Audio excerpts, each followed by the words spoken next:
Hey everyone, welcome back. And today we are back here with another educational video. This time we are doing it on a little organism that I guess is dead now, but I still love. And it is the Trilobite. So, what is a Trilobite if you have been living under a rock and you don't know what these beautiful, beautiful things are? Well, a trilobite is an extinct marine arthropod that's formed from the class Trilobita. And you can see a picture of them here. And they form one of the earliest known groups of arthropods. Kind of think of like bugs and whatnot, stuff with chitin exoskeletons. The first appearance of trilobites in the fossil record defines the base of the Adiabanian stage of the early Cambrian period. And during the Devonian, all trilobite orders except for the Protida died out. So that's why I said they're all gone now. But the last trilobite disappeared in the mass extinction at the end of the Permian about 251.9 million years ago. So they've been gone a long, long time.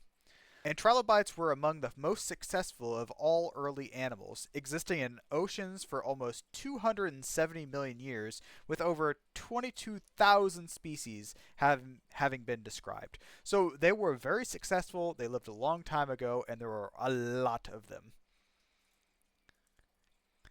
And then we can look at the scientific classification here. So I have a picture here of a few different types of them, and there's a lot of them, and there's a lot of different species, so they look really, really different. All of them do. But they all have about the same build, you would say. So, of course, they're in the domain Eukaryota, they're the kingdom Animalia, phylum Arthropoda, subphylum Trilobitomorpha, and then the class Trilobita. And then there are tons and tons of orders. I'm not going to go over all of the orders here, but that is the general classification for them. If I was going to go over all the orders and then all the species, we would be here a long, long time since there was 22,000 of them or more. So, what was the Cambrian like whenever these organisms were living? So, the tropical sea surface temperatures varied from about 28 to 32 degrees Celsius to 29 to 38 degrees Celsius. So, somewhere around 28 to 38. And then that would be in Fahrenheit, would be about 82 to 100 degrees Fahrenheit, somewhere around there. That would be the average like temperature for the sea surface. Then modern average tropical sea temperatures are around 26 degrees Celsius or 79 degrees Fahrenheit. So it was quite a bit more warm during that time. The warm climate was linked to elevated atmospheric carbon dioxide levels, since we've talked before that carbon dioxide is a greenhouse gas which traps heat. So, because there was more CO2, then there was warmer climates. The Cambrian atmospheric oxygen levels varied between 3% and 14%. And right now, in the present day levels, we are at 21% oxygen around. So there was a lot less oxygen. So more carbon dioxide, less oxygen, and then much warmer atmosphere. Then the low levels of atmospheric oxygen and the warm climate resulted in lower dissolved oxygen concentrations in the oceans, and then there was also widespread anoxia, or no oxygen, inside the deep ocean waters. And then most of the continents lay in the southern hemisphere of our world, making a supercontinent called Gondwana. And we will go over that. So, Gondwana. Like we said, it is a supercontinent that was located in the southern hemisphere during the Cambrian, and it began breaking up in the early Jurassic. But do have a picture here. So if you look right next to me here, you will see the globe, I guess. This is in the southern hemisphere. This is how they're kind of connected. And then if you see the other picture I have over there, it will kind of show you the breakdown of what the continents were that were making it up. So we have South America, Africa, India, Antarctica, and Australia. And then there was also a giant ocean. The Panthalassa Ocean is also known as the Panthalassic Ocean or the Panthalassian Ocean, was a vast super ocean that encompassed planet Earth. And I have a picture here of what the globe would look like. We have Gondwana there, and then we have a few other smaller continents or smaller islands or whatnot that were also there. But this was basically the world during that time. Yeah, and you can also see where there is like a shelf, like shallow oceans, where and then where there's deep oceans and whatnot. And this was 458 million years ago. This picture was. So, back to our little trilobite friends. So, the size of a trilobite. So, since there were a ton of them, there were large and small ones. So, the largest trilobites were more than 70 centimeters or 28 inches long and may have weighed as much as 4.5 kilograms or just like 9.9 pounds. Then some were very, very small and were less than 1 millimeter or 0.039 inches in length. Average size ranged from 3 to 10 centimeters or 1.2 to 3.9 inches. Supposedly, the smallest species of these was a maximum of 1.5 millimeters or 0.059 inches. And then the world's largest known trilobite specimen, Isotellus rex, is 72 centimeters or 28 inches in length. And then I do have a little diagram here that shows different trilobite species compared to an umbrella to kind of give you an idea, because I know a lot of people are not good with lengths and sizes and stuff like that, kind of like me. So having something that you kind of know what size it would be, compared it to something you don't know. So the biggest one there at the very end, the Rex, was almost the size of an umbrella. So let's go over the anatomy of these. So I'll move myself over here so you can see all of this. So the anatomy of a trilobite body is divided into three major sections. So if you look in the very top corner there, you'll see a 1, 2, and a 3. We have the cephalon, or the head. We have the thorax, which is 2, and the center. And then we have the pygidium, which was the very, very back of the trilobite. Then we also have 4, 5, and 6. The trilobite are so named for their 3 longitudinal lobes. So 4 is the right pleural lobe, 5 is the axial lobe, and then 6 is the left pleural lobe. Only the upper dorsal part of the exoskeleton is mineralized, composed of calcite and calcium phosphate minerals. And that is kind of what we have that's fossilized there, because it's very, very easy for it to fossilize because it's so hard. Then their appendages, or their soft underbellies, were really not as mineralized. So they did not show up as well in the fossil record, but we do know what their top looked like. So anatomy continued. So only 21 or so species, so around 21, are described from which the soft body parts are preserved. So we only really know what about 21 or so species look like on the underside. Trilobites had a single pair of preoral antennae and otherwise undifferentiated baramus limbs, 2, 3, or 4 cephalic pairs, followed by 1 pair per thoracic segment and some pygidium pairs. Basically, what that means is the picture right next to me. That's basically the explanation for it. So they don't have to have 4 pairs like this one has, but they had between 2, 3, or 4 pairs. And then each walking leg had 6 or 7 segments to it. Then the last segment of it usually had claws or spines. And then the hairs on the legs suggested that they were adapted for feeding, or they could have possibly been sensory organs to help them with walking. And then again, like I said, you have the diagram right next to me to show you kind of what it might have looked like their legs, their underlegs. So, we mentioned the hairs on the legs being possible sensory organs. Let's go over some sensory organs here. So, many trilobites had complex eyes. They also had a pair of antennae.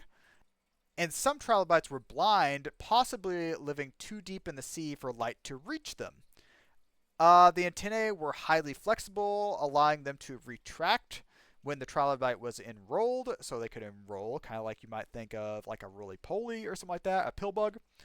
Then trilobites had a complex compound eyes with lenses made of calcite, kind of like their shell.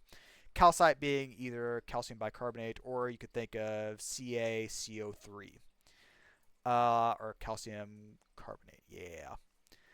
Each lens being an elongated prism, and then the number of lenses in such an eye varied. So they only some trilobites only had one, while some had thousands of lenses in a single eye. And these rigid calcite lenses would have been unable to accommodate for a change in focus like the soft lens of a human. So our lens is soft and kind of a little bit malleable kind of thing so that we can change our focus when we're looking at things. But these guys would not be able to do that. So let's go over some of the eyes that they have. I do have a picture up there of one set of eyes, but let's go over them in order. So first we have the holochrol eyes, which had a great number of small lenses, sometimes over 15,000. And these lenses were hexagonal and closely packed, touching together, with a single corneal membrane covering all the lenses. So it would have had one membrane over all the lenses. And they are the ancestral eyes of trilobites and are by far the most common. And they're found in all orders except for one, and I have it there, Agnostida. Agnostida. Then we have the shizocal eyes. These had fewer, larger lenses, around 700. And each lens had a cornea, and then adjacent lenses were separated by a thick intracellular cuticle known as the sclera. Then we have the abathgrol eyes. I hope I'm saying that right, or all of these right. And they have around 70 small separate lenses that had individual corneas, and the sclera was separated from the cornea and was not as thick as the sclera in the shizocal eyes. So that is, they had a lot of different types of eyes and they had a lot of lenses. That's basically what I want to get about from this. Like, even if you don't remember how many lenses they have, basically the first one there, the holochrol eyes, were the most common. So if you can remember that one, that's good. So, as I was saying there, that like there is many different types of trilobites. They have very different morphologies. So they have usually about the same base design, and then sometimes they might have had spines somewhere, or they might have spikes or stuff like that. They would have been bigger, smaller, whatnot. And then like antennae in different places possibly. But here are some fossils of some different looking ones. And I know if you go back to the scientific classification slide, there were some more different species there and more morphologies. So, how did these trilobites develop? So, as we're going through this, you can look above me here, and there's a picture, and basically it kind of describes what I'm talking about here in like an easier way.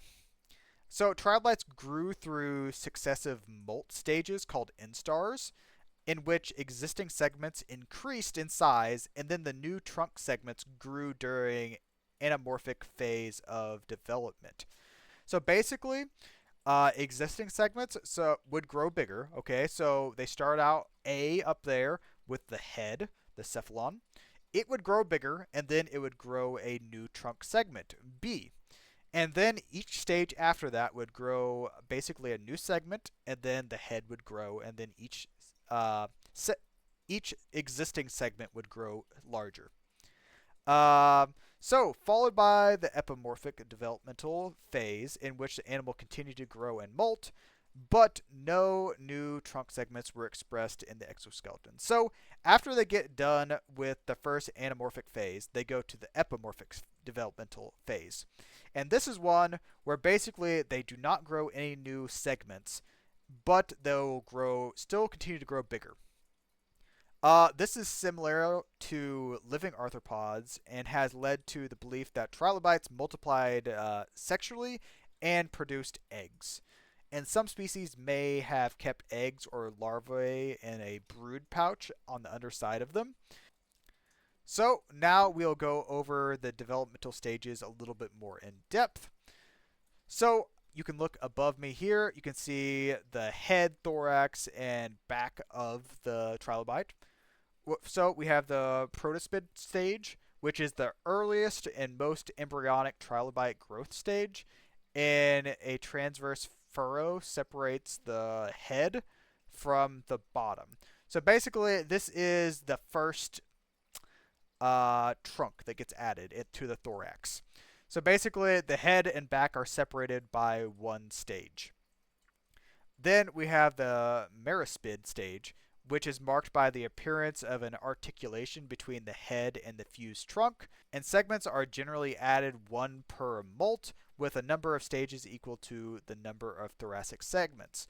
So basically, just keep adding more segments to the thorax, and each molt you'll get one stage or one thorax segment, and the number of stages is equal to the number of segments you have. Then we have the holospid stage, is when a stable and mature number of segments has been released into the thorax. Molting is continued, but no change in thoracic segment number.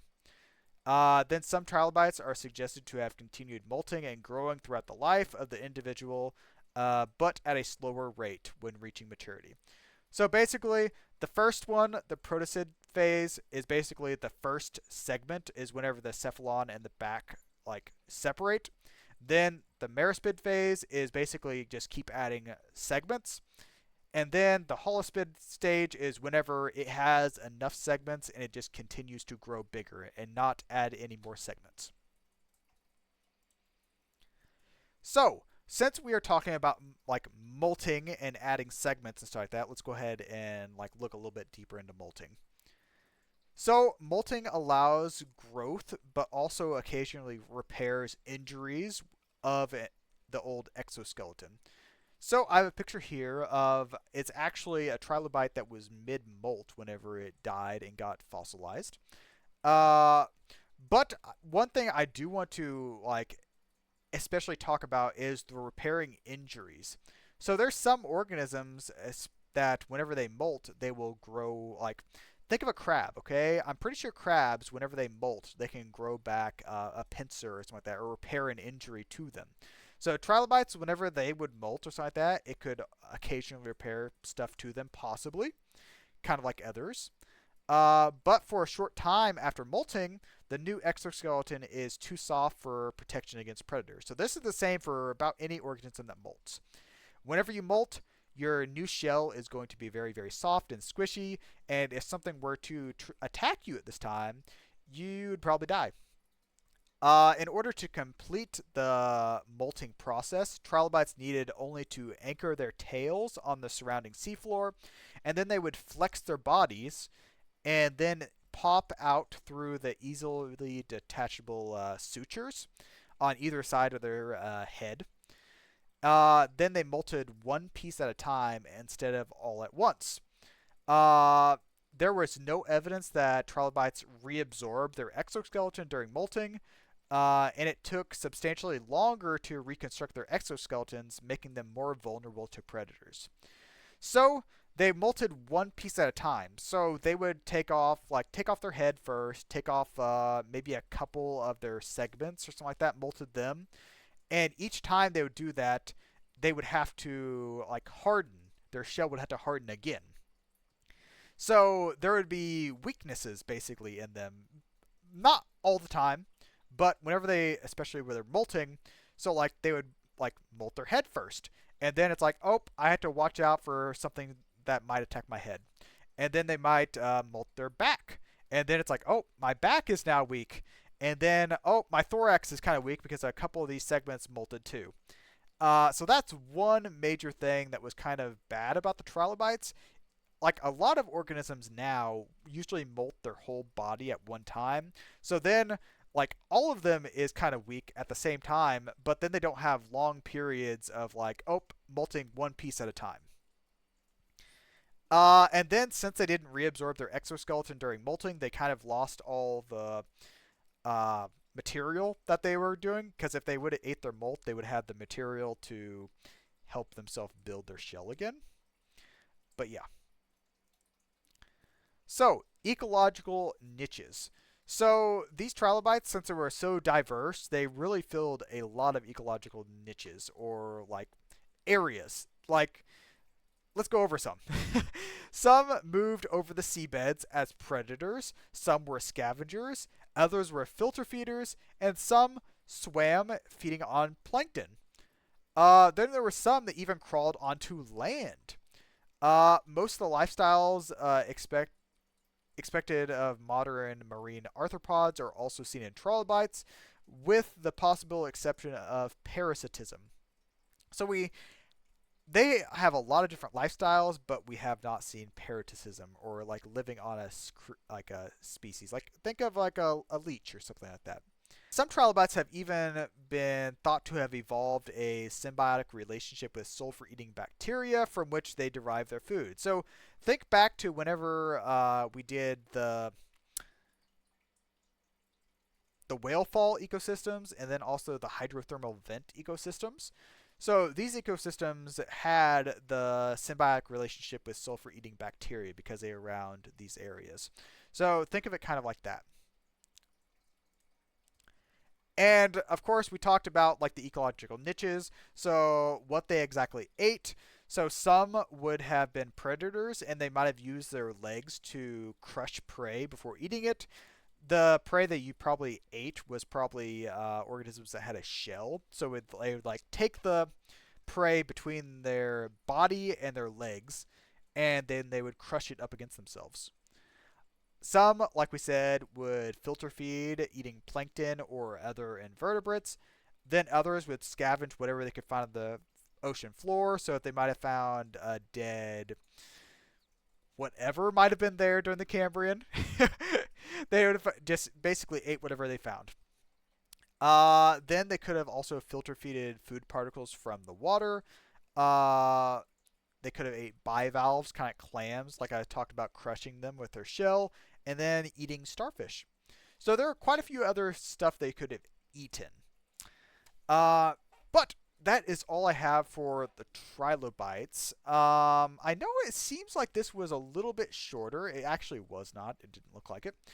But since these organisms are extinct, there's not really anything we can really know very much about them other than what we know from the fossil evidence. So it's kind of hard to know exactly what they were like. There's that, and since there were so many different, they're so diverse, and they had so many different ecological niches. Just just trying to figure out what one of them would be like would be hard. But since there's 22,000 different species or more, it's basically impossible. Oh, something I did want to mention. So when paleontologists are like digging and whatnot, they will look around, and sometimes there are certain species that are kind of markers for different ecological times.